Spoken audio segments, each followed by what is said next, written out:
This episode of the Party Loaded podcast is proudly sponsored by Audible.com. Check out their awesome catalogue of audiobooks with over 180,000 titles to choose from. And be sure to grab a free audiobook on us and support the show by visiting audibletrial.com/endgame. Let's party.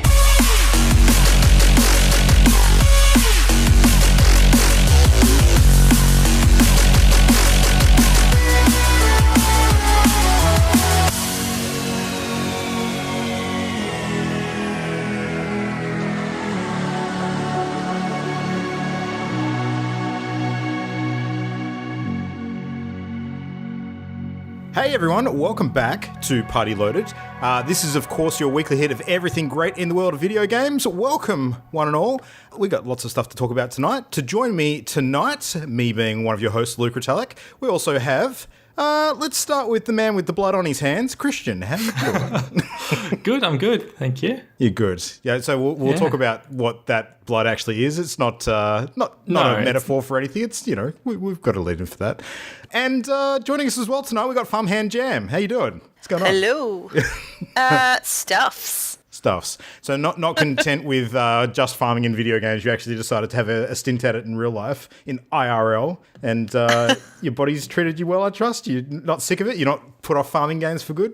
The yard work is exhausting. I do not like it. I've discovered I have muscles. Oh, really? Okay. Mm-hmm. You wouldn't think it. Do you even lift? Is that a thing? Not often enough, clearly. No, that's funny. I I had my wife interrogate me when she got home tonight about apparently one of her family members found out that she actually lifts, and she got very, very defensive about that. I was like, oh really? You know, yeah, don't post just that on Facebook, maybe. It's something you might want to think about. All right, well, so in general, how's E3 treating you both now that we're like halfway through it? Is that nice been one good so far? Yeah, well, I mean, geez, it just continues, doesn't it? I think we probably have seen about half the stuff that's going to be on offer, but we won't know for sure until next week. I mean, it's you coming say up real that, fast. yeah. I reckon people are just teasing. Yeah. Well, so look, that I'm they hoping, can have their big surprise. I'm really hoping it's one of those situations where, like, it's like Christmas stockings, really. You know, if you have Christmas morning and half of the presents are in stockings, and the usual rule with most households, as far as I'm aware, is that the kids are allowed to open what's in their stockings sort of before the parents get up. Maybe that's something that a lot of families do. Where anything under the tree they have to wait for. So I feel Mine was back to front. Oh, really? Sorry. Continue. We always did presents, like we'd all wake up. Yeah, and we'd do presents under the tree first. And we'd be like, oh, wow, that was awesome. What a cool Christmas. And then we'd turn around and see the stockings and go, oh, my God, there's more. No, that's backwards. That's full on backwards. We'd forget. Yeah, that's us about face. That's totally not how that's supposed to be. I love it. My favourite. The stockings are supposed to be like a, keep the kids placated before the parents wake up kind of thing. Nah, that was never us. That was never an issue. Okay. Well, anyway, I hope that half of the E3 reveals are not stuffed in the stockings and that we've actually got a lot more under the tree to look forward to. That's kind of what I'm hoping for. But, I mean, in the meantime, we've still got games to play now. So, let's talk about that. What have we been playing lately? Now, Jam, I want to start with you because this gives us a great opportunity to point out the awesome irony of the fact that Christian and I are massive Hearthstone addicts. And you've discovered something very similar but not quite the same. What's going on? Not similar at all. It's just a similar name. So a couple of nights ago, some friends were talking about this little game that they started playing. It's in way early access called Stonehearth. Rip off. I mean, come on. Like, it's not a card game, but yeah, the name is sus. Yeah, pretty brave by the developers just to call it Stonehearth. Yeah, like, I don't know. I have a theory that, like, it kind of, I mean, obviously the Hearthstone, the card game, is based off the item in the in World of Warcraft, which, you know, is kind of allows you to teleport back to the inn, and that's kind of, you know, the theme of the game. Like, you actually play a card game in an inn. That's what it's all based on. But the name Stonehearth actually does make sense in this context. So I don't know. I'm of two minds. I'm wondering. It does. Yeah, I mean, a Hearthstone is a thing besides the WoW item. So yeah. Yeah. True. And also, how long has Hearthstone been a game for? What are we? Yeah, since 2014. 4 years, yeah, 5 years. So, Stonehearth went into early access in 2015. So you know it was in development. Interesting. So yeah, it's a cute little what'd you call it? Like a fantasy survival type of thingy, but you've got these cute little characters sort of running around chopping woods. You give them tasks, you give them jobs. Mm-hmm. You make a carpenter, you make a farmer. And yeah, you've just got them trying to build up a town, build little buildings. The issue is it's still super early access, and the only multiplayer build is in the dev build at the moment. It's not even like alpha. Oh, okay. Right, versions. it's still super early access, and it's been there for 4 years. I think. Yeah, this is crazy. a good tie-in Check for that. our conversation last week, really, isn't it? Yeah. Yeah. But so there's a big warning on screen when you set it to the latest version, the dev build, that it is a dev build. It's broken. There's glitches, but help us find the bugs type thing. And yeah, it breaks. Stuff happens, but it's cute and it's fun to play with friends because you basically each end up on this little map picking a spot to set up your village, and you're pretty close together. And sort of little random things happen, like you'll get attacked by little mobs intermittently, and you sort of help each other or not as you choose. You can mine a little. Yeah, I haven't played a lot, but it's cute. I like the idea of us creating our little villages near each other, and I think we'll play for a little while at least, I hope. And then we'll probably forget about it for a bit. And then when there's, a proper maybe beta version out for the multiplayer, we'll jump back in. I don't know. Yeah. It's pretty adorable. And it's got some great ideas. It's very buggy in the dev build, which, makes sense. Yeah. It's always one of those risks, isn't it? Yeah. Yeah. Just while we're on the topic of early access games, because I think this is relevant to what you were just describing as well, I just want to sort of give some credit and a shout out to Matt Diet, so Game Dad Matt, who's been on the show a number of times before.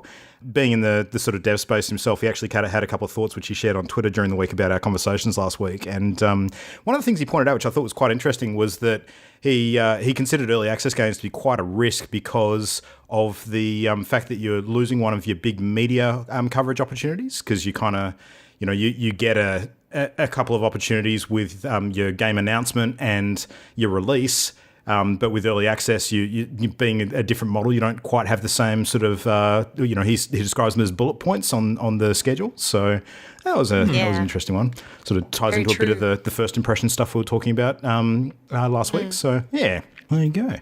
All right, well, I'm going to jump in next because I gave some first impressions on a game last week, and I've got a bit of continuing narrative on that. So Detroit Become Human, I finished it. Well, I kind of done. finished it. Yeah, exactly. You got an ending. I did. Well, yeah, I definitely got an ending, and it was an ending. Let me tell you. So like where we left off last week, my general feeling about the game was that the story was very cool. The characters were quite compelling. I was a little concerned about the pacing of a couple of them sort of jumping ahead leaps and bounds in a very rapid way, and I wasn't sure how all the threads were going to sort of tie together at the end as far as the decision making and the trees go. Now, having reached the end, and I am fairly confident that I got by no means an optimal ending for most of the characters, because I fucked some shit up, let me tell you. Yeah, there was some... My God, there was some QTEs, and I was not rapid response enough for some of the shit that I had to deal with, let me tell you. So, look, this game makes very, very good use of all of the controls on the PlayStation 4 DualShock. You need to tap different buttons in different sort of positions at a very rapid clip, sometimes in a weird order. It's like playing Twister with your hands. And if you are not ready for it sometimes and you miss a couple of opportunities, like the game's reasonably forgiving. Like if you miss a few, like say if you're in a fist fight, for instance, and you're trying to, counter and block and, retaliate and that sort of stuff, you miss a couple of chances, that's fine. You haven't lost the fight. But if you, maybe mess up more than half of them, then you're done. Like you usually suffer the consequences of whatever losing that fight means to the story. So I didn't win very many fights. I failed a couple of very, very crucial ones. But I don't think it was bad in all cases, because in some ways it's not a win or lose situation. Like sometimes it just creates a different sort of event, essentially. Such as, maybe you try and apprehend someone and they get away, and then you find out later on that actually letting that person get away maybe worked in your favor as far as having an interesting part of the story goes. Stuff like that. But like the game ended up for me, I think in total being a good solid 10, 11 hours, which is a pretty decent playthrough. And the biggest concern I had about this game, and I'm not sure, Christian, you probably got a bit more experience with other David Cage games than I do. Mm-hmm. I wasn't sure if this was going to be the the thing that is typical of a lot of branching path narrative games. Like, I find that one of the big problems, and the Telltale games are certainly guilty of this for the most part, one of the big problems is that a lot of the choices you make early on sort of, branch out in different ways, and then the ending all those points sort of converge towards like a short number of ultimate conclusions. And I think that the problem with that, with everything converging together at the end, it sort of really makes you feel like, you didn't have as much player agency as you thought, if that makes sense. So yeah. Kind of been railroaded a bit. I think like the David Cage games, like Heavy Rain was better than the Telltale games in that regard. Like it does funnel towards a certain number of endings, but Heavy Rain was something like 12 different endings, and they're all very, very different from each other. And you could have characters like live or die, or characters have like positive, like heartwarming endings, or like tragic endings. So it feels less like just an arbitrary choice like Mass Effect 3 style, and you do sort of get different narrative endings in the David Cage games usually. So yeah. So, the point I was going to make is exactly the opposite of that. Like, I felt that this game completely did not do that at all. Really? Like, yeah, if anything, it was the opposite. Like, when you got towards the final few missions, all of a sudden, all of the decisions that you make, and you see this in the branching path trees at the end of every level, I was looking at them just going, holy shit, there is a lot of ways this could have gone down. And, it kind of just spun out of control a bit. Like, I looked at... from what I could tell, there was actually complete encounters and complete levels that you don't even get if you don't do certain things. So, yeah. Cool. Like I could probably go back into this game and like, I know that there were some things from the trailer that I completely didn't see. And I was like, okay, well, that's got to be part of what I missed, which is really interesting. But you can see what stuff is unlocked for you based on previous decisions and things that you've done. And there were things from way back in the early stages of the game that I actually saw unlocked stuff towards the last couple of levels. And I was like, cool, that's awesome how that's sort of come around again. Like certain characters showing up because of things that you've done, or impacts of decisions that you've made in influencing people. It was really, really cool. But there was just so much content towards the end, and I don't know if the game would actually support sort of going back to maybe 3/4 of the way through and then playing out the rest of the game from that point, as opposed to starting over and doing everything again. I know there's a chapter select. I'm not sure how that actually goes with carrying data on, though. I'll have to check that. But yeah, man, it got me psyched about playing the game again. Like, I think it's a really, really good sign when you finish a game and the first thought when you are rolling credits is, holy shit, I have to do that again, like right now. So, So you're saying that the endings, did it feel like railroaded, or did it feel like there were diverse endings you can get? Did not feel railroaded at all. Felt like there was Didn't very feel diverse endings. Cool. Yeah.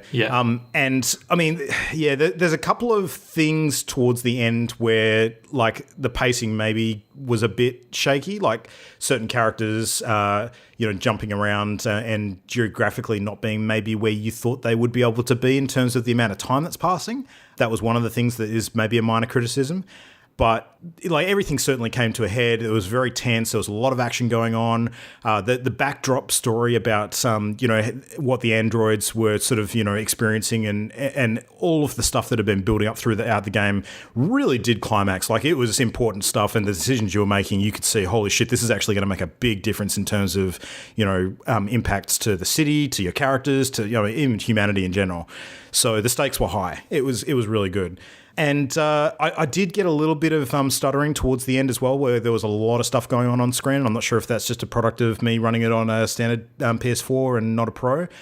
Could be, disc, could be anything. So I don't want to judge it too harshly on my single experience with that. But it was only noticeable in a couple of scenes. The rest of it was fine. But yeah, man, like I left the end of the game feeling much better about it than I did last week. Like, I was genuinely on a high when I wrapped up, and I was very, very impressed. So, and that is why immediately afterwards I hopped on our chats and I said, Jam, you need to play this game. You really, really need to play this game. Yeah, I've been watching a Let's Play, like an episode by episode on YouTube, and I've been pretty impressed with what I've seen so far, like more than I thought I was going to be, because I've been a bit harsh on some of the previous David Cage games, like especially Beyond Two Souls I really didn't like, but Become Human seems like a big improvement from what I've seen. I'm actually in two minds as to whether to keep watching the Let's Play or just to stop and pick it up myself. I think, I'd pick it up. Honestly, I think it's worth the playthrough this time. I'm going to play Beyond Two Souls myself and see what the comparison's like, because that was actually one of the free PlayStation Plus games in May, I think it was. So I managed to grab that up, one for no cost, which was great.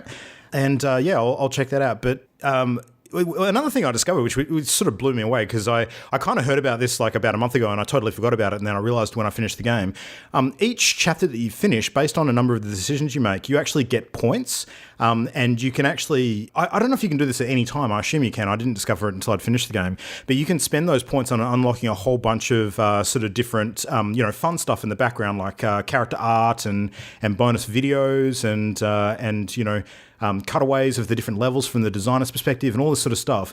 And some of the artwork that you unlock is awesome. It's really, really good. And some of the videos, like there was some early promotional videos that they did for this, which actually included some character vignettes for characters that you don't meet until later on in the game. And I'm kind of glad in a way that I didn't unlock that stuff initially, because not that it's spoilery, but I think it's probably better sort of sequence to do it after you finish the game, just so you've got the full context of what it actually means. But it was just really, really good bonus content. Like I was surprised how filled out that stuff was, and it actually was a purpose to it. So, but yeah, no, very, very impressed. Detroit Become Human. Would recommend. Basically, you need to check that out. So yeah, besides that, still been playing a whole stack of Minecraft. I did restart Yakuza 6 though. I spent a few hours with that. No, I haven't gotten a huge way through it yet, so I'm not going to talk in great detail about it. But one thing I will say, Yakuza 6, the opening cinematics, holy shit, they take a long time to get through. Oh, really? Oh my God, yeah. Like, you have one very, very small encounter sort of within the first few scenes, but after that, you're actually not properly playing the game until you've seen about half an hour worth of stuff. So... Wow. Yeah, and look, I understand why that is, because being the sixth entry in the series, especially, that hasn't necessarily been as attainable for a lot of the Western audience, it's necessary for them to set up some of the backdrop of the events that have transpired so far and some of the characters and that kind of thing. But like it really does get off to a slow start as a result of all that stuff. I enjoyed it, but I was ready to play. So, especially with the Yakuza game being, pretty combat heavy, you want to get in, you actually start getting brawling, doing some of that stuff.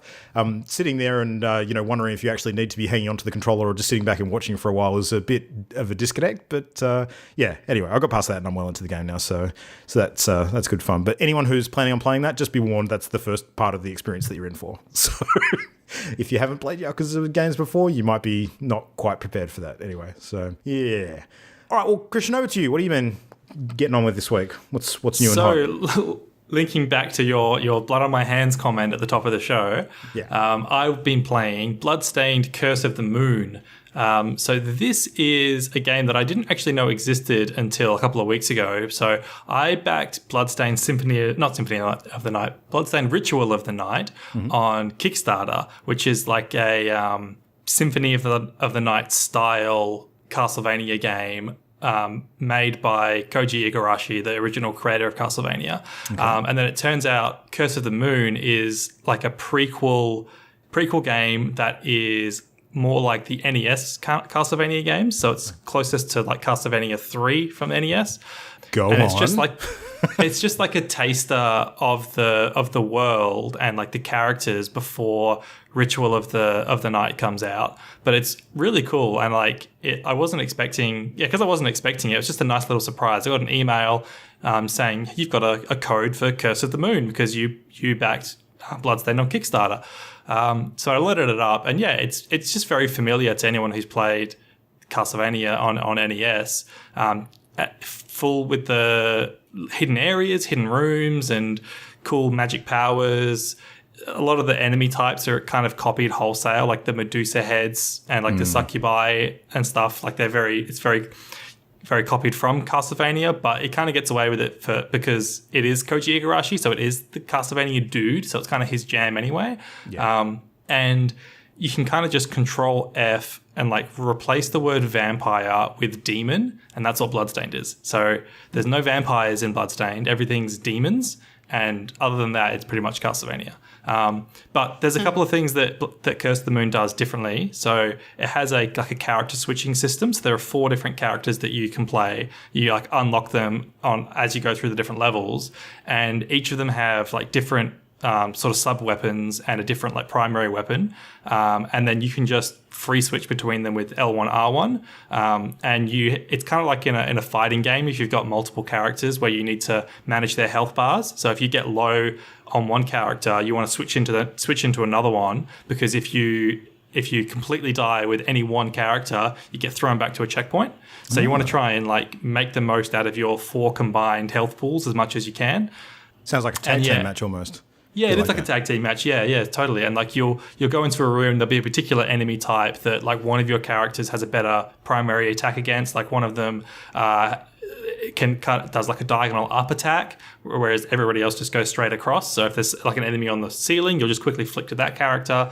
There's one character that can crouch and slide. So if you need to duck under anything, or there's like a hidden room that you need to get through by sliding, you could quickly switch to that character.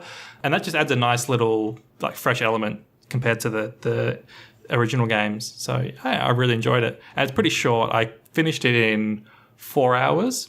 Cool. But there are tons of branching paths in it where a lot of the time you can see the quick way, but you might need to do some tricky platforming or like defeat a tough enemy to do the quick way. So you'll end up just going the long way through a few extra rooms. But so there are areas you can avoid, there are hidden rooms you can find, and there's like a nightmare mode that you unlock when you defeat it, which is like a new game plus with a few other weapons I think you get access to, and the bosses change. So I'm not sure if I'm going to go back and play it more, but it was just really nice 3-4 hours to play around with. You guys know how I feel about Metroid, right? Just, yeah. Generally, it may shock you to learn that I'm a pretty big fan of Castlevania as well. You should definitely pick this up then. Yeah, it's really good. I'm definitely on board with that. That sounds awesome. All right. Well, with recent gaming out of the way, Jam, Cupcake update. Yes, indeed. Yeah. So Cupcake Watch from last week, we had the Bethesda live stream going in the background while we recorded. That ended up culminating about 10 minutes after we finished. I know, the timing was shit. Yeah. And Todd Howard popped up and said, "Oh, hey guys, thanks for watching." And then they played a little video and announced Fallout 76. So if you like games, you probably will have seen this already. There's not a lot of information other than that, this is Vault 76, which we know from previous games is a control vault. Mm-hmm. So no crazy shenanigans. No testing there. So we're thinking that this is actually a vault full of Vault Tech employees as opposed to the general public? Is that kind of the way that goes down? I wouldn't say that. It wouldn't be a proper control if that was the case. Yeah, just no wacky social experiment going on. Oh, okay. So no manipulation. This is essentially in the timeline going to be the first vault that opens up out of all of them then, kind of thing. Not necessarily. That is kind of the case, but not because it's a control vault, but from the other like snippets of lore on Fallout on Vault 76, the opening date is super early. It's only like 25 or 30 years after the war. So I guess the important thing here is that they'll basically be popping open and be the first group to sort of make their way in the new post-nuclear Fallout kind of society. Yeah, we're not 100% sure. Okay. That's if they keep that same lore, but they might just change it because they might not have had any idea that they were going to use that at some point. Apparently the Pip-Boy does read 2102. So, that's right. It actually has it in the trailer. Yeah. But so there's not a lot of information in it, but different news sources have spread the rumor that they've heard it's going to be some kind of online multiplayer RPG, which is very interesting, very different from previous Fallouts. And then all of the memes started, which were hilarious, about jumping from Fallout 5 to Fallout 76 and crossovers with Soldier 76 from Overwatch, which I loved. It was amazing. The fan art is great. So, it's Rust is the game I'm hearing it compared to in the rumors, which is interesting. See, that makes sense. Yeah. You want to, it's a survival, but you've got the base building and the whatnot. Running around naked, probably not so much. Because of the base building from Fallout 4, I imagine they're putting that in there. But hopefully it's better because I didn't really like that very much. No, I don't think they could get away if it's a multiplayer with that kind of engine. Yeah. It's clunky enough as a single player game, really. But if it's anything like the fun that we had with 7 Days to Die, I am all in on this. That seems awesome. Yeah. True. We'll find out more on Sunday when Bethesda have their E3 event. Yes. Interesting. Yeah, that's. I think of all the things that they could have pulled out for that reveal, a new actual Fallout game was probably not one of the highest sort of betted on outcomes. I think it was a Redditor say, someone, that what they really want them to do, because so many people were disappointed it wasn't an Elder Scrolls announcement. Yeah. That they want it to be that, in the vault, it's a control vault. It's no shenanigans, but they make some video games playable. So you start as your character who sits down at a computer and starts playing the new Elder Scrolls game, and suddenly it's a game within a game, and it was like a sly way to get the game out without telling anyone. Just go full Falloutception on it. Hilarious. Yeah, that would have been interesting. Yeah. No, look, I think anyone who's expecting Elder Scrolls stuff this year is probably going to be disappointed. I don't think it's a reasonable explanation to have, given the narrative that we've seen. Yeah. I mean, this could all be one huge feint. It could be, a different type of Fallout game like Fallout Shelter was, which is all fun and shenanigans, and then suddenly, and now Elder Scrolls. Boom. I don't know. Bethesda are pretty clever. They've been doing some fun stuff lately. They could be doing a bit of a redirect. Who knows? I wouldn't put it past them. They're an interesting company at the moment, that's for sure. Sneaky. They're one that I enjoy watching a lot as far as like how they operate goes. I think they're fascinating. And their press conference is going to be one of the ones I look forward to the most this weekend. So, well, speaking of looking forward to stuff, we do have some big new stuff to look forward to with Destiny 2, it seems, because we were aware that there was going to be a big reveal to kick off their year 2 of content with a large full-size expansion of some sort.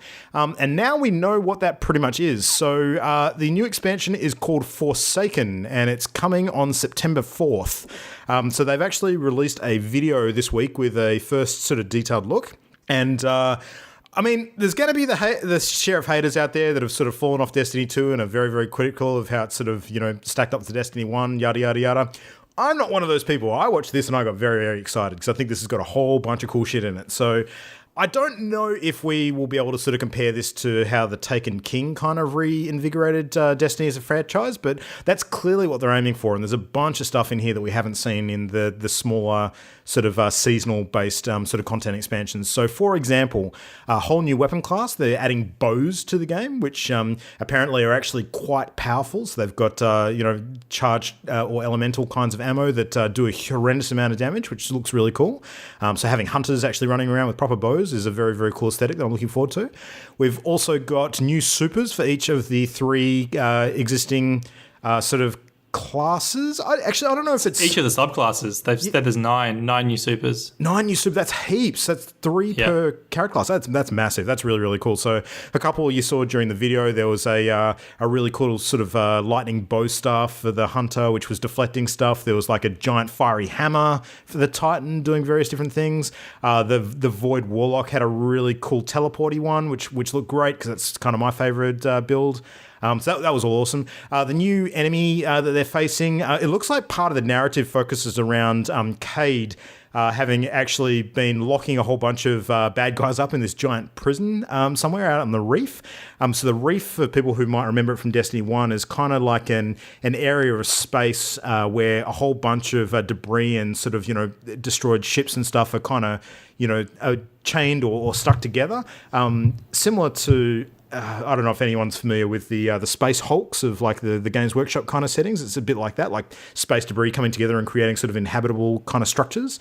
And that's apparently where a lot of the Awaken come from. The Awaken, the blue skin dudes, like one of the race types that you can choose. Yeah.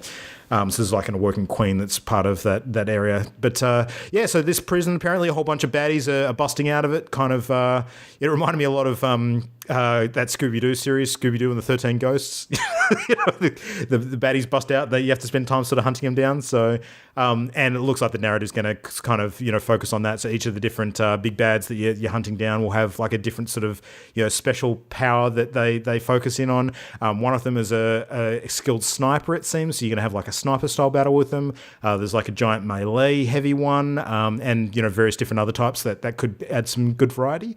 New raid area, so not raid lair, like full-on raid area, so that'll no doubt get expanded upon, and we might, I don't know, throughout the rest of the year see additional raid lairs added onto that, kind of similar to what they've done with Emperor Callus's barge.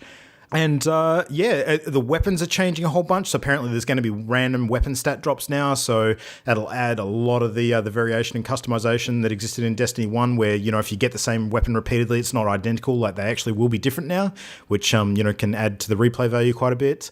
No specific mention that I remember seeing about power caps or power levels or anything like that, but there is a new multiplayer game mode that looks amazing. Did you guys see this one? This does look really cool. Yeah. It looks great. So it's kind of like a hybrid PvP, PvE multiplayer game mode. So the idea, as far as I understand it, is you're doing like it's almost like a strike.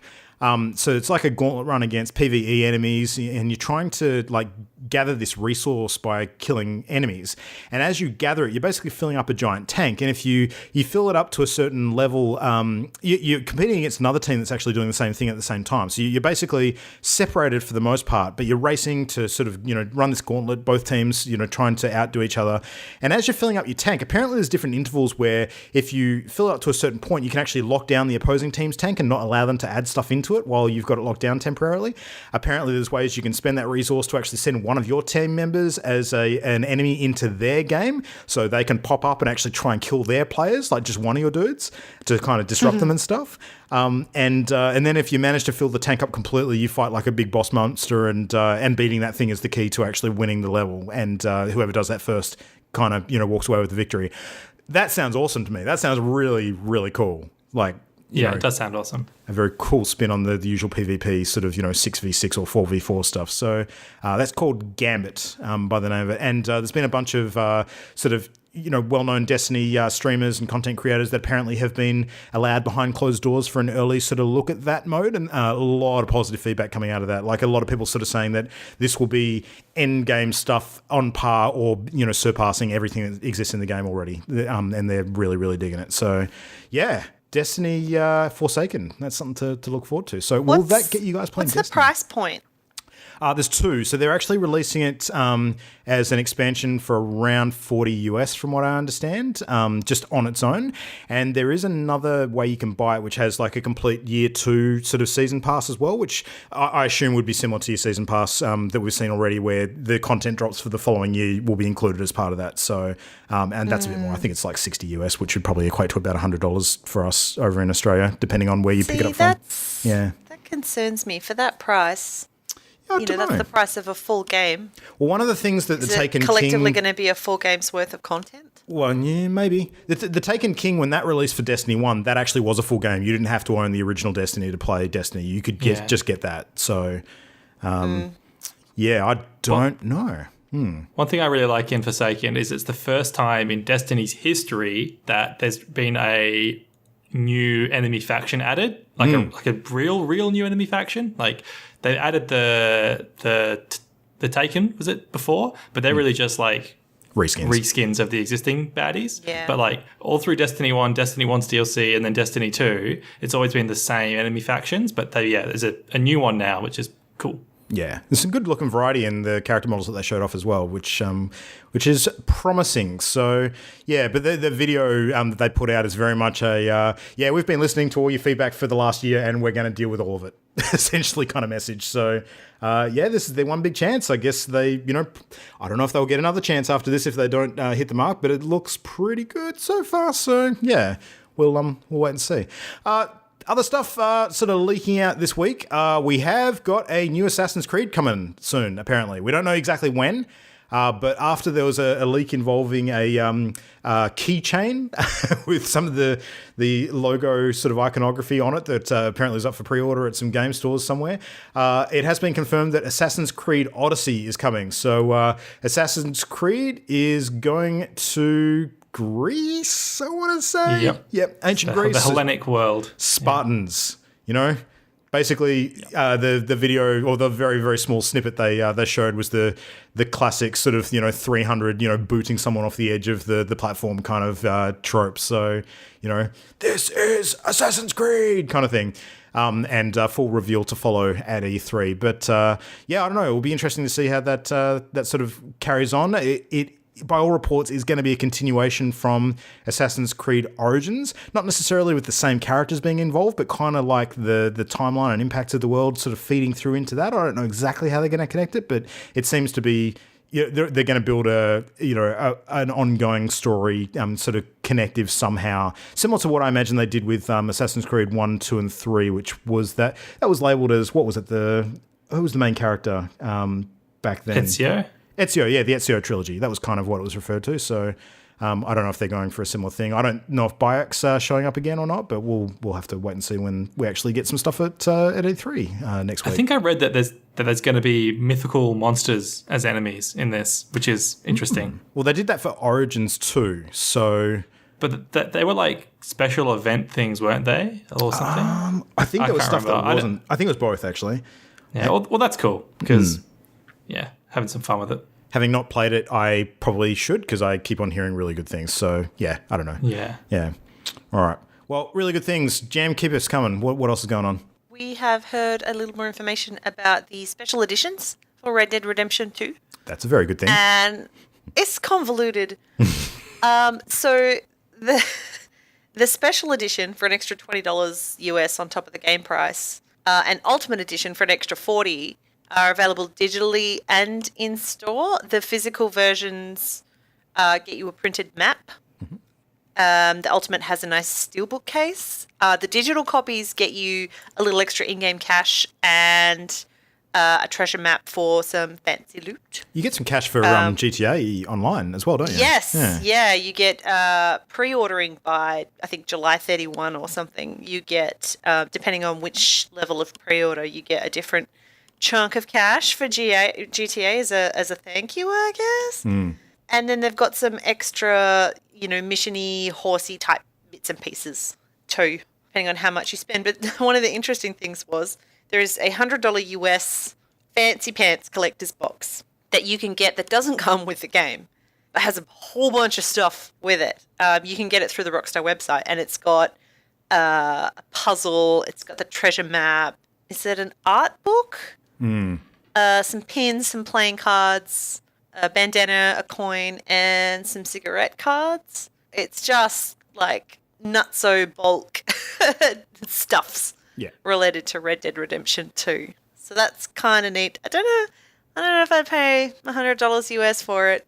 Well, do you know what the funny thing is? I was actually chatting to one of the clerks at the local game store sort of down my way, and they were saying that there was a huge amount of confusion that had actually been caused by their customers with the large sort of chest-based special editions of the game actually not containing the game itself. Yeah. So just like loot as essentially not the actual product. Yeah. It doesn't get you the game. It's related merch. That's so weird. It's the bizarrest. But I guess that's because putting, that together with the price, or you might want to get that but not purchase the game physically. This way you can digitally purchase the game on your platform of choice and just order that from the US. But yeah, it's a little confusing. I don't think I'll go for any of that. I'm just mad keen to play the game. Yep. Agreed. Yeah. It's good that they're including some stuff for GTA Online, though, because that maybe gives a bit of an indication that they're still keen to keep pushing and promoting and adding stuff to that even when Red Dead comes out and if Red Dead Online takes off. Yeah, it might encourage me to pre-order to get some of that dosh.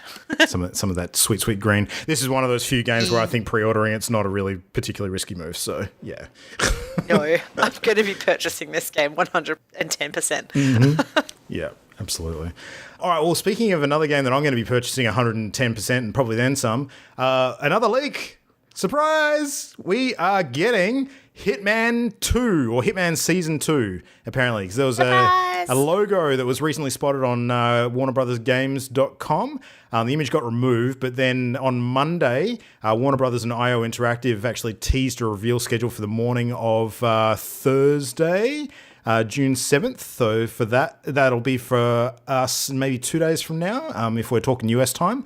So there's two separate Twitter posts on the Warner Brothers and actual Hitman Twitter accounts, and it became pretty clear that the Warner Brothers teaser was the same sort of thing. It was linked together.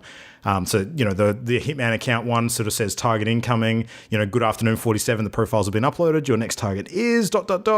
Now, I know that you guys probably don't have the same connection that I do to this, but I played Hitman Season 1, like the re-release of the Hitman franchise from, 2 years ago now? That game was fucking insanely good. It was so good. Like, I cannot... Take your word for it. It was amazing.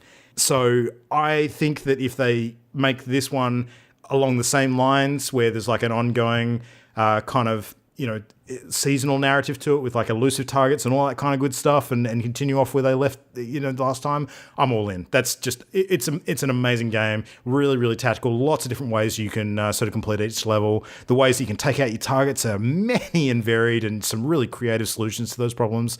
Huge fan. Really looking forward to seeing something about that over the weekend. So bring it on, I say. Another piece of news that dropped today was that Overwatch have put out a new update for their social features. So they've announced a few things they're adding into the game to encourage good behavior. So they've done some work in the past to try and curb like toxic players by enforcing bans and getting a better report system in there.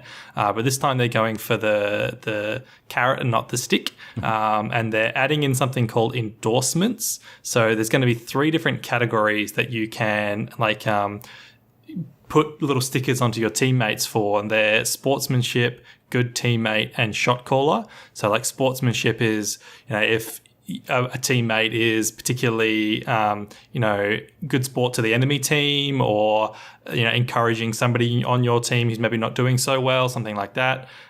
Good teammate is supposed to be for somebody who is sort of in the right place at the right time. They're listening when people on your team are asking them to maybe switch character or go to a certain objective, and they're actually just sort of being a good team player. Not that they're like getting the most kills, but they're working with the team. And then shot caller is for somebody who is good at communicating, so somebody who's on their mic and saying, "Guys, we should get on the payload now," or "Guys, we should move to this objective," something like that. And they're polite about it, and they're doing it efficiently, and they're like somebody who's good to listen to their shots when they call them.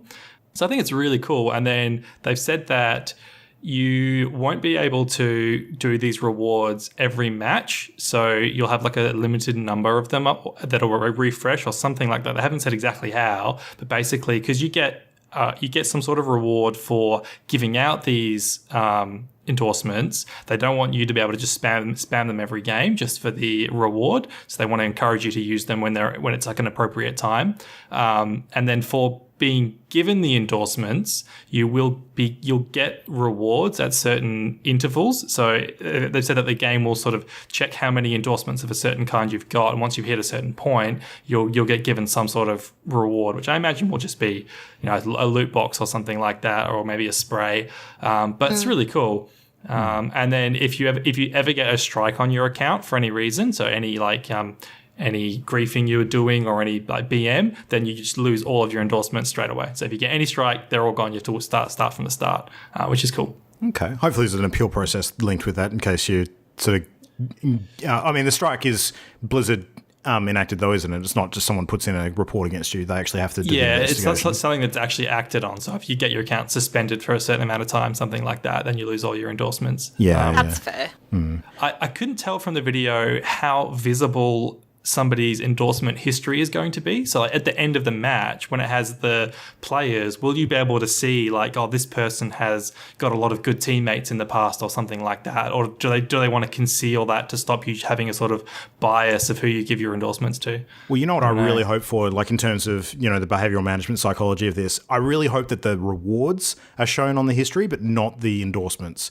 Because I think that what you really want is, if it's going to be true rewards, you kind of want the nature of them and the progression towards them to be a bit hidden. Otherwise, it just becomes like people will play, the mechanics of it and they'll game it.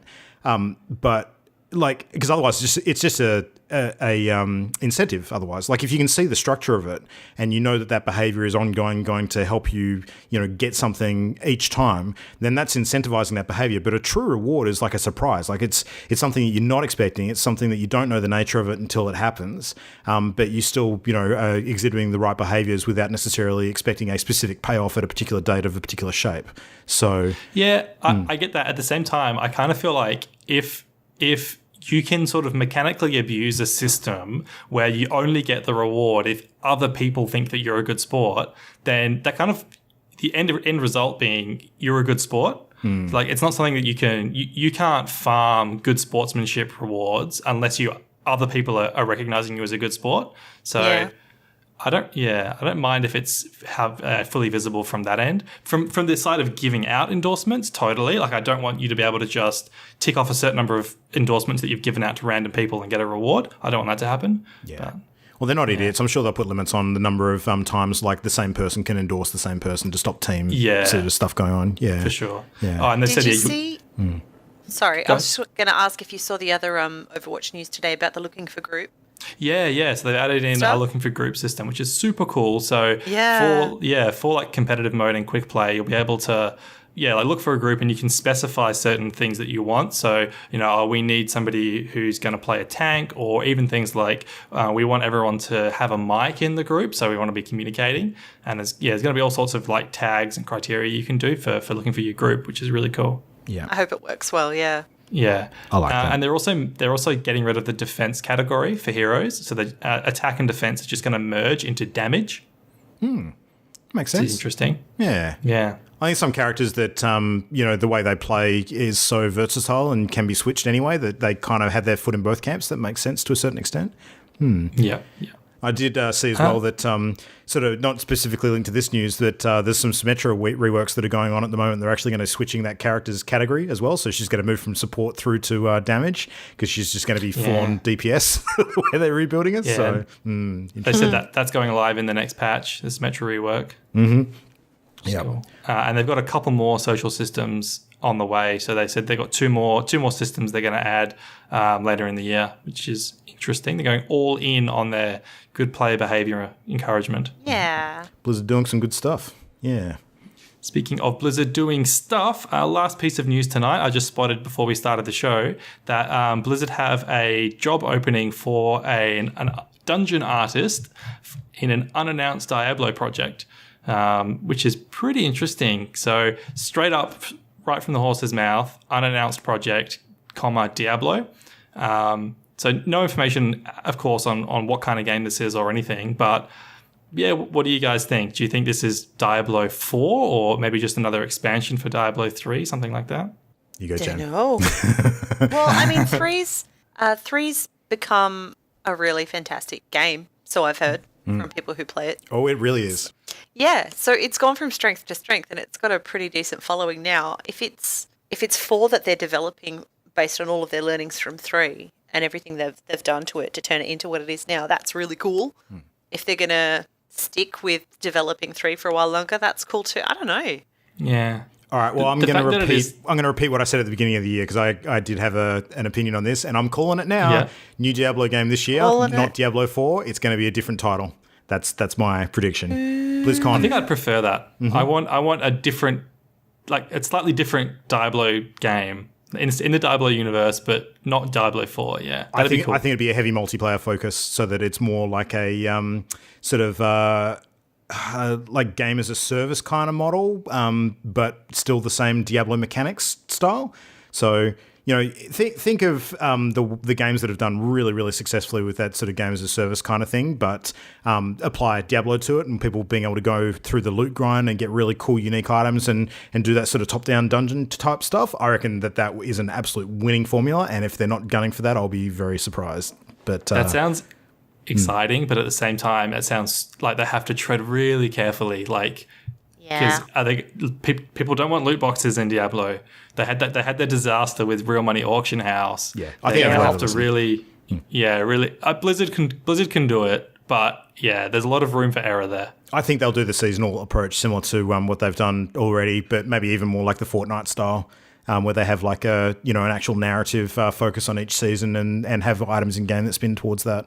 That would be my bet. So.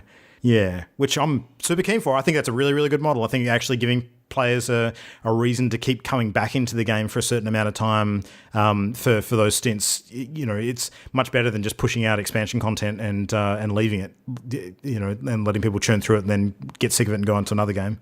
Having a consistent sort of theme as opposed to just waiting for expansions, I think is a much better way to go. So yeah. There you go.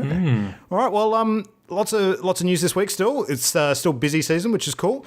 But we have a very particular topic tonight, being the first show for us of the new month, and that, of course, is our Party Game of the Month review. Which I'm going to throw to Jam to kick this one off tonight, because as it happens, this was actually her suggestion. So It was, and I'm so glad it finally got rolled up. So it had been on our list for a while. The game is Rimworld, and ever since 2016, when it went into early access, it is still in early access. I've been hearing the coolest stuff about it from, surprisingly, for a little a colony survival sim, from people saying it makes great stories. I didn't understand what they meant, but now I do. I want to hear some of your stories. This is a good one. It's still in early access. It's $30 US at the moment, available through Steam for Windows, Mac, or Linux. And what was the devs? Ludion Studios. And it's got sort of a prison architect vibe. I would even go as far as to say that it looks like some of the assets have almost come straight out of that game. It's I know very they haven't, similar but it's visually. so close. Yeah. Yeah. It's neat. You basically, when you set out, you have to choose the colonists that are going to land on a planet and try and survive and build a colony from their shipwreck. And I don't know, is the difficulty, I think, affects how many you start with? Oh, there's a whole bunch of options, because there's actually 5 there's difficulty a lot of levels. Options to start with. Yeah, so the difficulty level affects that and how frequently you get just absolutely pantsed by rubbish that happens. But you can also choose a narrator type. And the narrator type determines how the difficulty scales and how the game treats you. You can have sort of a chill narrator who'll throw, a bit of a curveball your way now and then, to one who has the difficulty build and the tension increase, so things gradually get more and more difficult, to one who's completely random and chaotic and nutso and will just do the weirdest bunch of hi, surprise, tornado, then meteors type of stuff. It's like playing SimCity with all of the natural disasters on. Yeah. And they call them narrators, but they don't actually communicate with you or talk to you. It's just you've got this AI controlling the game and influencing sort of the pacing of it. And how extreme the random events are that get thrown your way. So you choose all of those up front, and when you're on the little colonist character select screen, they've got a bunch of different skill levels and the things you would expect, like cooking or animal handling or shooting or crafting, that sort of thing. But then, interestingly, they have these physical and mental attributes as well. And at the start, you don't know how that's going to play out. So you're looking at it going, oh yeah, sore back, that doesn't look too bad. Or, oh, this person's got some kind of, addiction. Oh, I don't know what that means. And then they've also got some personality stuff where they'll absolutely refuse to do some types of work. Or they're antisocial, or they're too social. Or I don't know. There's just so many different kinds of little quirks. So you can hit randomize as much as you want, but it's really hard to appear to get a character that's well balanced, and you want to balance the group so that you've got a variety of skills. So I jumped into the tutorial, picked 3 people at random. I think I landed, you get to choose from this pretty big, simple map, a spot where you want to settle, and it's got all of the other settlements and sort of risky banditry looking camps around it. So you pick a relatively flat, simple looking spot, and it chucks you into this enormous square grid with some preformed, vegetation and rocks, and there might be sort of the remnants of a previous civilization, like some walls, or if you're lucky, a complete room that you can use. And you have to start gathering materials, storing them in a spot, and then using them to, build a shelter. And then when you've settled enough and you've got some beds that you could sleep in, you might want to try and build a second shelter that will protect perishables. And then you need more food because you start running out. So you've got some people hunting or gathering, and suddenly you're sort of trying to manage all of these little dudes just to keep things ticking, just to survive. Yeah, and it starts simple enough and you think you've got a handle on it. And then things go south. The game throws random events your way. There's weather effects that can really stress out your little colonists. They can get heat stroke in summer.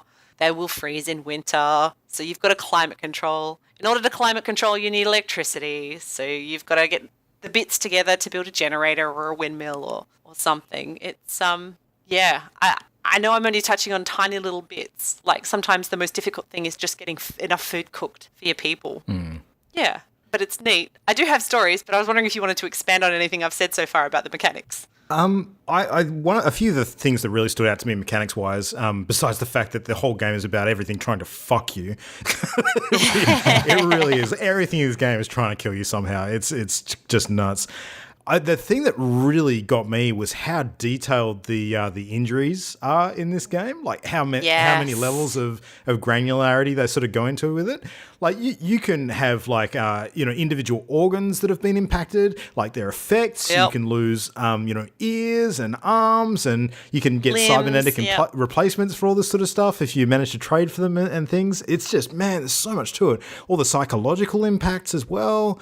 That's a huge factor. The more unhappy the people are, the closer they get to having a potential mental break. Yep. Which can just herald disaster for your tiny little encampment. Both times I played through and things went super bad, it was because of that. Ditto. Mm-hmm. So, okay, so I'll explain it through my story. The first one that I played, I had these 3 people doing pretty decently. I had several buildings around. I just figured out how to get one of them to start farming properly, so I had a couple of crops. I had some solar power and a windmill feeding some batteries, so I had some power. I'd only been through summer at that point, and I'd managed to refrigerate some areas so that it was, livable. Mm-hmm. But one of my guys was a bit of an older dude with a bad back. 2 of them refused to mine, I think. So there was only one poor sod I could send out to gather more like minerals ever. And I started realizing that it was really hard for me to be, with those particular 3, flexible and to share the load around when I had also, I think, only one person particularly skilled at hunting and cooking. But they were managing pretty well. And then I got this alert that there had been a crash landing in the distance and that there was a survivor and I could do whatever I wanted about it. So I thought, oh, okay, wait, I heard about this, looked up the help, found out that, you can take someone prisoner, whether it's a bandit or a survivor from a crashed ship, and then slowly try and convince them to join your settlement. And I really needed someone to join my settlement. The workload was increasing. There were so many things I wanted to do. So I had 2 people start building. You have to build an enclosed room with a bed and then mark it for prisoners in order for it to be essentially a jail cell. So I set 2 people onto that while I sent another one out to capture this person. And they grab her and they bring her all the way back and they get the room done and she goes in there. And I know nothing about this character. And then I spend the next few days feeding her, tending her wounds, and having one of my character who's, rather persuasive, talk to her and say, look, you should really join us. It would be great. Eventually she gets convinced and she joins. And I check out her details a little more thoroughly, which I probably should have done before. But, I was learning. I didn't know what I was doing. She's got this addiction. And I'm thinking, oh, okay, she'll get cranky now and then or something, but it'll pass. There'll be withdrawal. I read that somewhere, but whatever, we can deal with it. This person got sad so easily. She wasn't impressed by anything. She was miserable. I didn't have, I had a basic farm going. I was not going to fuel her addiction, so I'm thinking, that's okay, we'll help her manage her withdrawal.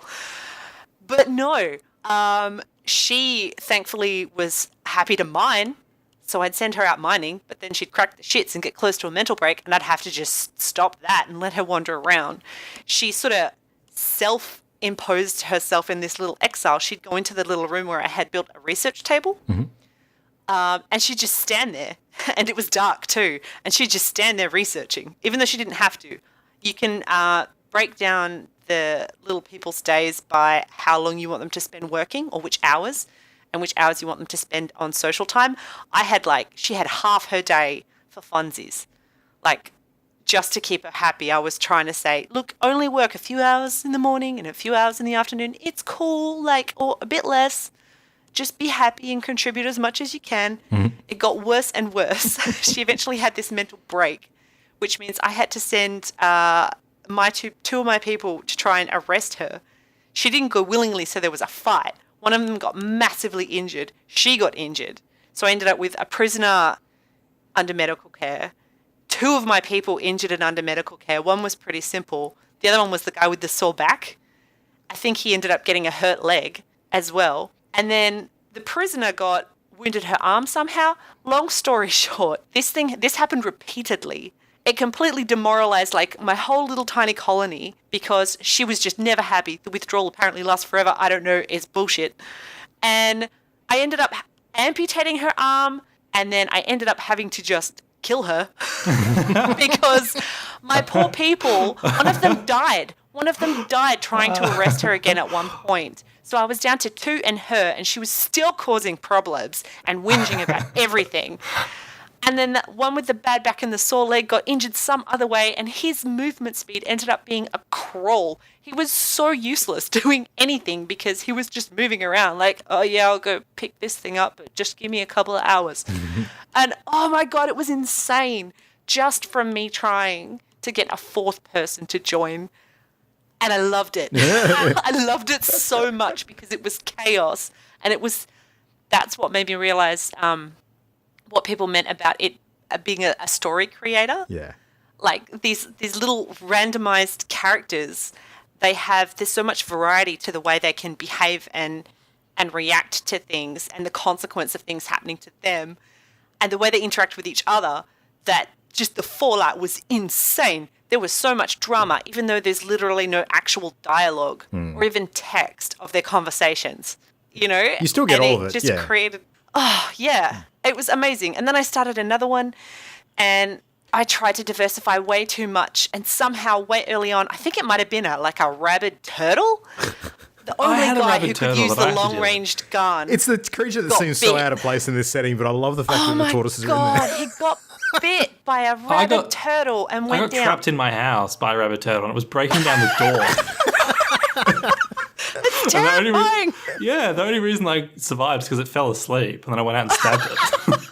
That's hilarious. Oh, and it's so nuts. And then all of this shit's happening everywhere, and everyone's bleeding. So there's just blood lying everywhere. And one of my characters is like, I don't like blood. That's disgusting, but I refuse to clean it. I'm like, but the other guys are crippled in bed. What the fuck? Just wipe it down. And no, it's just... Oh my God. Oh, Jem, so hilarious. You mentioned before that you had a character that you did like an arm amputation on. Like, I'll tell you one little quick story now because this is one of the funniest things that happened to me. I had to do a similar thing, but I totally fucked it up. So I had a character that got a leg injury, and I got the option for a mechanical replacement to come up. And got hold of it, and I amputated this dude's leg, and I realised after I'd done it, I amputated the wrong leg. Oh. Did you anaesthetize him at least? No. Or was he like awake for the whole... Oh my He just God. chopped his good leg off. You're a monster. Oh my God, I actually felt really shitty afterwards. It was funny though. It's so nuts. It's just so nuts. You can try and like tame animals so that you can start breeding them as a food source, as like a source of materials. You want, you know, like llama wool and hides or whatever to make clothes. I don't know. But like, you need someone good in animal handling, and if you don't have that, there's this slight chance that they go rabid if you fail poorly. And so there's always this risk of like someone walks up to them with a bit of food saying, come on please, and they'll just be like, nope, and attack. It's just crazy. And then you've got weather events. I had a tornado pass to the north of one of my camps, thankfully not through it, because that would have been awful. I got to see a psychic storm. Have you seen one of those? No. They're kind of nuts. Crazy. I had bandits attack. That was relatively manageable.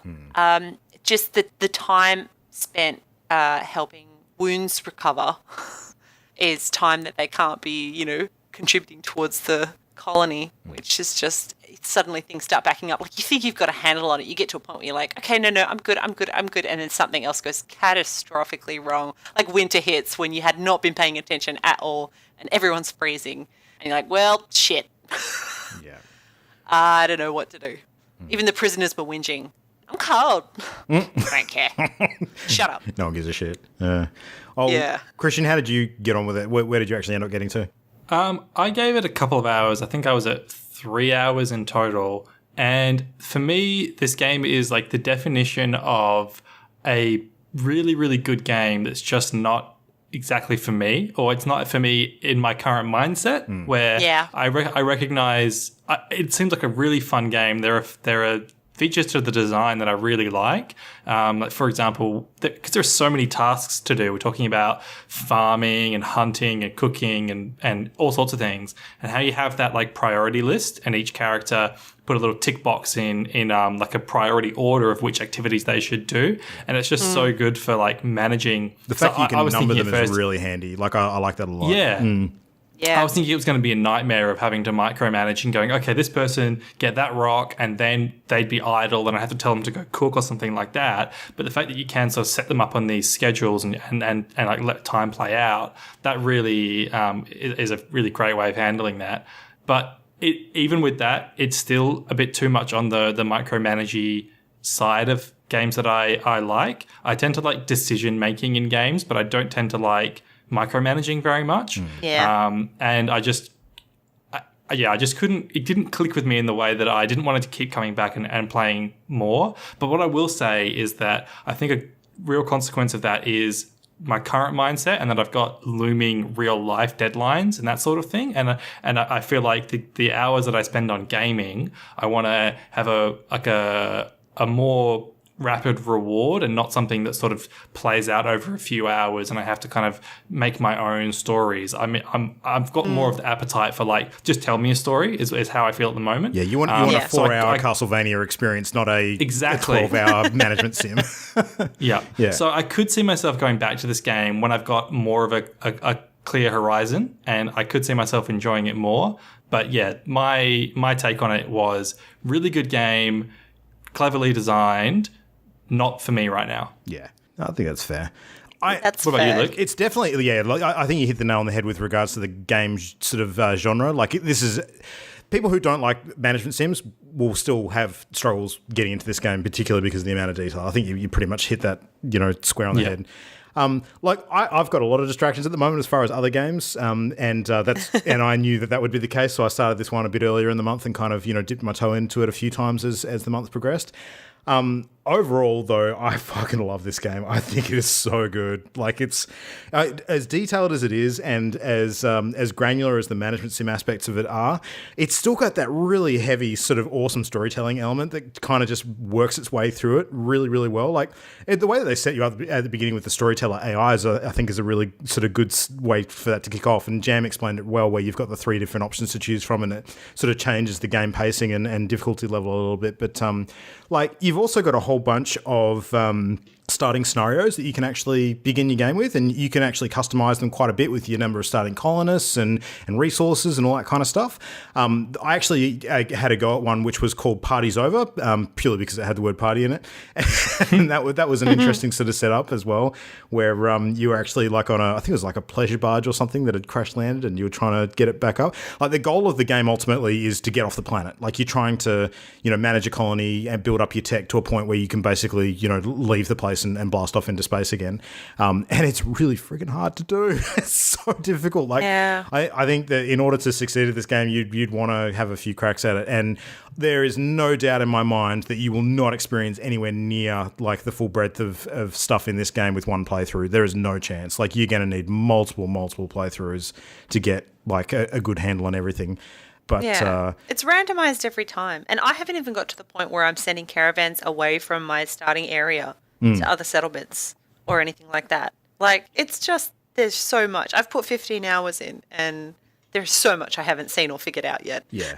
Well, there is probably, one thing I would ding the game for, like, on that note as well, and is that for a game that's as complicated and as detailed as this, one of the things that really goes against it, and I understand that it's an early access game. This is something that, they'll probably add later on, because I think it makes a lot of sense to do it closer to the game's release, because then you know what actually needs to be in it.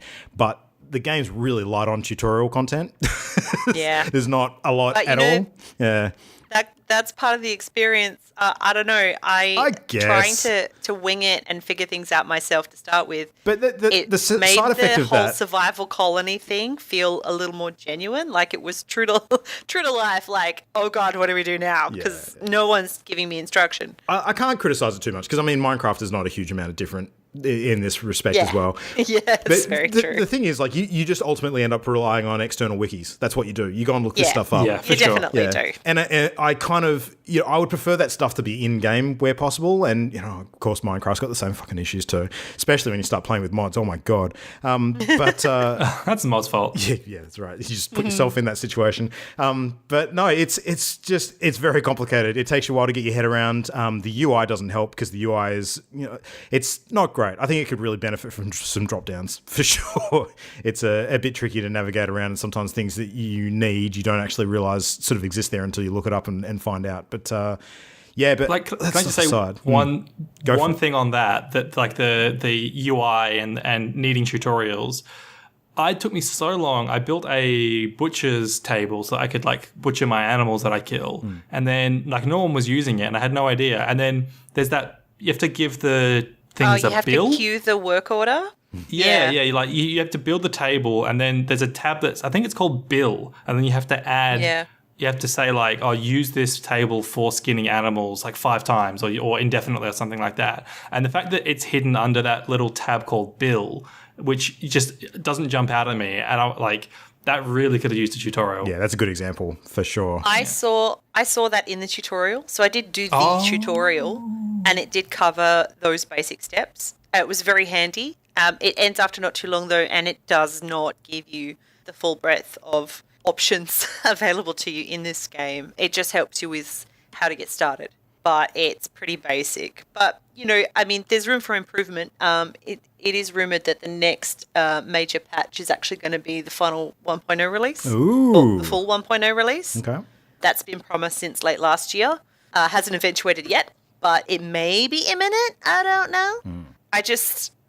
I remember about a year ago really enjoying reading about the stories, like people's experiences. They weren't talking about the mechanics of the game. They were just telling stories about colonists. That's a good sign. And I like that a lot. It fascinated me. But I never had a reason to play it, so I chucked it on our list, and it finally came up. Hooray! So speaking of stories, I'll spin you a quick one just on one of the playthroughs that I had. So I'll omit a few details that aren't relevant, but I had a chick that basically was a soldier type, and she ended up getting zapped by an exploding power cable. So took a bit of damage. Oh no! And I didn't know that happened. Power cables are pains in the ass, man. God damn.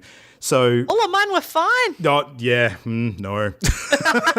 So anyway, she ended up having to rest it off, and the bed that she was sleeping in, while she was actually doing that, I was doing some renovations around the same room. Like I had other workers in there, like ripping up floors and changing walls and stuff like that. And I didn't realize this was even a thing, but apparently it actually disrupted her sleep to the point that she ended up having like psychological problems due to it, like from being sleep deprived. And she ended up getting up and like having a mental snap, killed all of my fucking animals, like literally just shredded them all, and then started killing my colonists. And she just went full on homicidal maniac because she hadn't had enough sleep. So I was just like, wow. You pushed her too far. Yeah, exactly. Oh no. Oh, crazy. Yeah, so stuff like that really makes this game. It's a lot of fun. Those are the stories. That's what we love. Yeah. I mean, the fact that it's $29... I really enjoy this game. It is $29.99 US, which, for an early access game of this nature, I would normally consider that to be quite steep. But I got to be honest, after playing it, I kind of think you do get your money's worth. I think there's enough packed in there. Yeah. I agree. I found it really entertaining. There is so much to the game I still haven't seen. I know this is one I'm going to revisit regularly every now and then. I'll be like, I just want to potter around and do something weird for a couple of hours. Ooh, okay, let's chuck this on and see what kind of psycho group of colonists I can pull together and how I can bloody inflict them on this random planet. Like, it's great. It's entertaining. If micromanaging isn't your thing, definitely not for you. I'm guessing there's probably videos out, but the reviews on Steam can be a hilarious read. they're overwhelmingly positive. They're super positive. Like, you can tell very quickly if this is the game for you or not. It's good fun. It's good. All right. I love it. I'm so glad I finally played it. Well, any additional closing thoughts from anybody before we sort of do the next task? I will say that I saw that there are tons of Steam Workshop mods for the game. I saw one that was like turns Rimworld into like Lord of the Rings, and one that turns into like Game of Thrones, which is pretty interesting to consider. Yeah, like having this completely reskinned as like a fantasy game could be really cool. Yeah, I could see that. Different skins of the same kind of setup. Because this game is kind of like loosely based on the Dwarf Fortress concepts, from what I understand as well, which that's a different way to do that sort of setup. So, yeah. I would love a multiplayer option. Oh, man. Ooh. Like, imagine if you could, like, set up two little forces of workers, or two little workforces even, for your village and just sort of manage them separately and try and get shit done. Oh, my God, it would be nuts. Yeah. I could see that working maybe a little bit like how Stardew Valley does it. Potentially. Yeah. Yeah, sort of help out with someone else's settlement. Yeah, exactly. Yeah, it'd be interesting. I'm curious. Nice. All right. Final thoughts, particular tastes aside, seems like a pretty decent game. Pretty decent offering. Rimworld. Check it out. For sure. All right, well, Rimworld aside, we need to select a game for next month. So before we... I'm prepared. You are prepared? All right, well, Jam, Just so if you know, if you I are have prepared... a random number generator. Yeah, I do not have the list in front of me. I am out of the document. Oh, okay. Well, So- all right. Well, I was going to challenge you, if you can remember, not being in the document, what are the guidelines that people need to adhere to suggest a game Oh, to God us? damn it. No, because I'm not in the document, dude. It's like, okay, $30 US, something that's already been released because we don't want to get caught out like we have before, but not actually releasing in time. On PC, preferably, because that is a platform that we all have. If it is online, if it is multiplayer, then multiplayer online is our preference because then it is easier for us because we don't like seeing each other in person because that's just horrifying. What else? We want to get a good idea of the game within, like, was it like 4 or 5 hours, 8 hours? Just from a few hours, yeah. A few hours, 2 hours, 1 hour. We don't want it to be an That's IRL it, It's session. going to shrink and shrink. And fun, something you think, I guess, like, you enjoy, you think we might enjoy, or you're just interested to hear us, like, rant about it. Yeah. Even if we won't enjoy it, we'll play it if it gets drawn, and we'll say, what the actual... Yeah. So it's always the first episode of each month that we do the party game of the month segment. And just to add on to that, like PC gaming aside, if you want to give us other console platforms, that's fine too, as long as it's multi-platform. So we just don't want to have to rely on all of us having an Xbox or something like that. So. And make them dating sims because that torments Luke, and that's just fun. Fuck that. Christian, where can they send the suggestions? They can send all the dating game suggestions to mail@partyloaded.com, or they can tweet them at us to @partyloadedshow or on the Facebook page Partyloaded. That's it. Dating suggestions specifically to Christian@partyloaded.com will do fine. So, Well. yeah. Dating sim. No, that's it. All right, well, okay. Are we ready? Let's select the game for next month. So we've got a decent list to roll up, so take I it have away. my beautiful machine cut aluminium dice. You can hear it hit the table. That was a It's a number 7. good chunk. That's my one. All right. I'm super pumped for this one. Hacks rigged. I've heard very, very, very good things. The game As have I. is SteamWorld Dig 2. So, SteamWorld Dig 2. What is this? okay. I've heard super good things about this, and I've also heard rumors that there's a SteamWorld RPG coming out, maybe. Dabba. Tell me To about give it. us a taste of the SteamWorld universe. Cool. All right, SteamWorld Dig 2 is a sequel. Surprise! No, it's an action adventure indie game developed by a company called Image and Form, and basically it is a platform. Image and Form, yeah, sure. Image and Form. Image and Form. Well done, It is Memo. a platform mining adventure forged in Metroidvania flames, they say. So when an old trading town is look at it. struck by mysterious earthquakes, it's up to a lone steambot and her unlikely companion to uncover what trembling terrors lie beneath.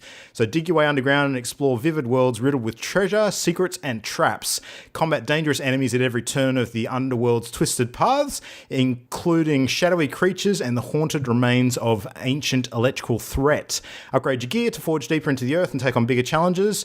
Swing across large chasms with your hook shot and fly through caves with the jet engine. And finally, learn the truth about your long-lost friend. Currently trending on Metacritic at an 85.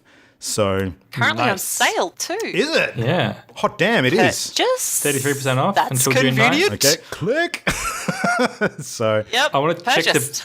I know this is on Nintendo Switch as well, so I want to check the price there. ooh, good call. I pick it up on Switch unless it's too expensive. I get the feeling that this would be a very, very good Switch game, actually. So it is single player, but it is full controller support. So if you are playing on PC, then you can fire out your console controller as well. So graphics look great. Sweet. It just looks like a really solid game. The Giant Bomb crew in particular were raving about it when they did their end of year sort of discussions. Really, really keen to check this out. It came out last year in September. Hooray! So, And probably That's a good one. Probably a nice lighter one in the upcoming sort of absolute onslaught of game stuff that we've got coming up. So yeah, it's gonna be cool. Madness. So I'm not going to ask you two what you're playing over the next week, and I'll break from tradition, and instead, because we've got E3 kicking off pretty much on the weekend, what is your one wish if you had to wish for something over the coming week that gets revealed or announced? Or I can answer this Yeah? because Christian got my hopes up. He thinks there's going to be a Tenchu announcement. That's it. And now I want a goddamn Tenchu announcement. From Software Tenchu announcement. That's it. So you want the Shadows Die Twice to be Tenchu? That's your one hope? Okay. Are you That's it. You both on the same page with that? Or are we not having any? Yep. If it's not, there's going to be some severe pouting. Okay. We're unified in our desire for Tenchu. I think you've got a reasonable chance. I mean, we'll wait and see. If it does happen, which stage is it going to be on, do you think? Sony. Sony? Okay. Yeah, that makes sense. Yeah, interesting. All right. Well, I mean, obviously, aside from the absolute, unspoken obviousness of anything Metroid related that will just set me off, I got to say, if there is an announcement this coming week of a Doom 2, I will lose my shit. Oh, yeah, that's a good one. I don't think it will happen, but I live in hope. We will see.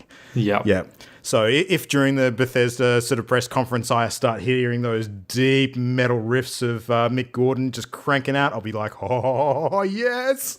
And if they do announce it, I really hope they do Doom 2 Hell on Earth again and they bring it back to Earth. I hope That'd be so too. so cool. They definitely need a different sort of theatre of war for that. I think, vary it up a bit. But we will wait and see. So it's going to be an exciting week. Recording schedule for next week, a little bit different. We're looking at doing a bit more content than usual. So we will announce what that's going to look like via the socials. But you can probably expect a little bit more content from us than normal in the short term, and then a little bit of a break following immediately afterwards while we recover. So it's going to be a big week. But we might actually try and get our stuff posted a bit earlier than normal, break from tradition, and hit while the E3 iron is hot. But yeah, that's pretty much everything. We've gone through our usual sort of contact details. So you can check out our YouTube content on youtube.com/channelendgame as well, which you will want to check out in the next few days as I start posting up the complete VOD sort of series from the Detroit Become Human playthrough, because I managed to keep all the videos of that, so I'm going to stick all that up. So if you missed it on Twitch, you can watch it all on YouTube. But if you do want to go and check it out on Twitch, it is at twitch.tv/partyloaded. And we will be looking for opportunities to cover other fun new games in the next few weeks. So there you go. Closing thoughts, guys? Anything you want to add? Or looking forward to stuff? Happy E3, everybody. Yeah, E3 time. It's it. Game of Christmas. We'll look forward to it. All right, well, let's sign off now, get some last-minute gaming in, and get ready for the onslaught on the weekend. Hope everybody has a great time. We'll speak to you soon. Thanks for listening, and we'll see you next week. Good night. Bye-bye. Bye-bye. The Party Loaded podcast is a Channel Endgame production. For this and more great gaming content, bookmark channelendgame.com.